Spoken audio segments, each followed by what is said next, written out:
जी हाँ दोस्तों, आप सभी का स्वागत है दंगल चैनल के मोस्ट पॉपुलर शो मन अति सुंदर में।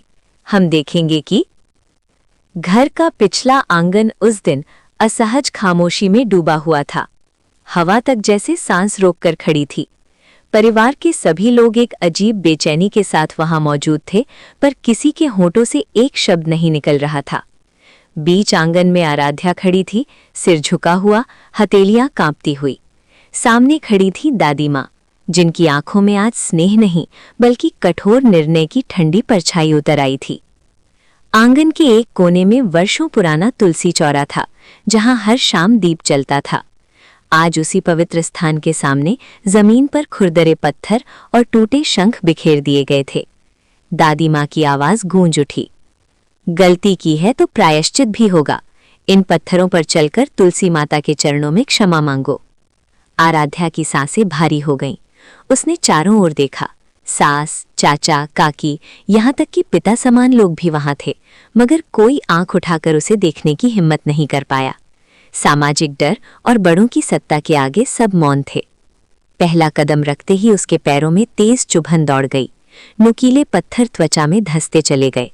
दर्द से उसका चेहरा सिकुड़ गया, लेकिन उससे ज्यादा पीड़ा उसे अपनों की चुप्पी दे रही थी। हर कदम के साथ उसके आत्मसम्मान पर चोट पड़ती जा रही थी। उसी समय बाहर से बाइक के रुकने की आवाज आई। प्रथम आ चुका था। आंगन में कदम रखते ही उसने जो दृश्य देखा, उसकी आंखों में आग भर आई। ये क्या तमाशा चल रहा है? उसकी आवाज कांप रही थी, गुस्से और सदमे से। जब सच सामने आया तो वो सीधे दादी माँ के सामने जा खड़ा हुआ। आप न्याय के नाम पर अत्याचार कर रही हैं। अगर यही परंपरा है तो मुझे ऐसी परंपरा मंजूर नहीं। पूरा घर सन रह गया। पहली बार किसी ने दादी माँ के फैसले पर सवाल उठाया था। प्रथम आराध्या की ओर बढ़ा, मगर तभी तुलसी चौरे के पास रखे दीपक की लौ अचानक तेज हो उठी। हवा में एक अजीब सी गर्माहट फैल गई। आराध्या ने आंखें बंद कर ली, जैसे भीतर कहीं से कोई आवाज आई। अब और नहीं।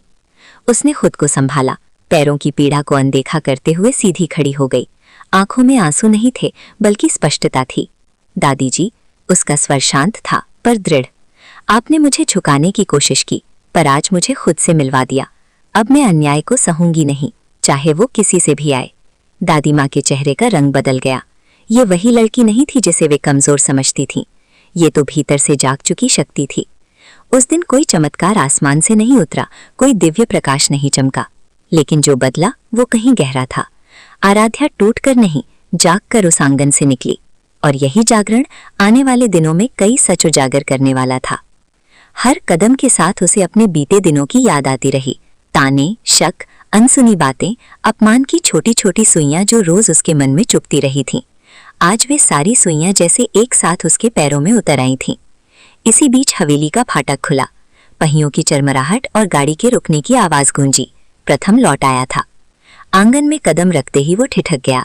उसकी नजर पहले जमीन पर गई, फिर आराध्या के लहूलुहान पैरों पर। पल भर में उसके चेहरे का रंग उड़ गया। ये क्या तमाशा चल रहा है? उसकी आवाज गूंज उठी। जब सच्चाई सामने आई तो उसका संयम टूट गया। वो दादी माँ की ओर बढ़ा। आप संस्कारों की बात करती हैं, लेकिन ये तो सीधा जुल्म है। उसकी आंखों में आग थी। अगर यही मर्यादा है तो मैं ऐसी मर्यादा को नहीं मानता। पूरा परिवार सन रह गया। पहली बार किसी ने दादी माँ की सत्ता को चुनौती दी थी। प्रथम ने आराध्या का हाथ थामना चाहा, मगर उसी क्षण मंदिर की घंटी अपने आप बज उठी। किसी ने उसे छुआ नहीं था। हवा में गंध फैल गई, धूप और चंदन की। आराध्या ने आंखें बंद कर ली। दर्द अब भी था, लेकिन उसके भीतर कुछ बदल रहा था, जैसे वर्षों से दबा हुआ आत्मसम्मान धीरे धीरे सांस लेने लगा हो। उसने अपना हाथ प्रथम से धीरे से छुड़ाया और खुद आगे बढ़ी। खून से सने पैरों के बावजूद उसकी चाल स्थिर थी। मंदिर की सीढ़ियों के पास पहुंचकर उसने माथा टेका, किसी से माफी मांगने के लिए नहीं, बल्कि खुद को याद दिलाने के लिए कि वो कमजोर नहीं है। फिर वो मुड़ी। दादी माँ की आंखों में आंखें डालकर बोली, आपने मुझे नीचा दिखाने की कोशिश की, लेकिन आज आपने मुझे मेरी ताकत का एहसास करा दिया। अब मैं चुप नहीं रहूंगी। जो गलत है उसके सामने खड़ी रहूंगी, चाहे वो घर के भीतर हो या बाहर। दादी माँ के चेहरे पर पहली बार असहजता उभरी। उनके शब्द साथ नहीं दे रहे थे। ये वही बहू नहीं थी जिसे वे आदेश देकर तोड़ सकती थी। उस दिन ना कोई आकाशीय चमत्कार हुआ, ना कोई दिव्यवाणी आई, लेकिन आंगन में खड़ी आराध्या अब वही नहीं थी। वो दर्द से टूटी नहीं थी, वो डर से भागी नहीं थी, वो जाग चुकी थी। और जब कोई औरत जागती है तो सिर्फ एक घर नहीं, पूरी सोच हिल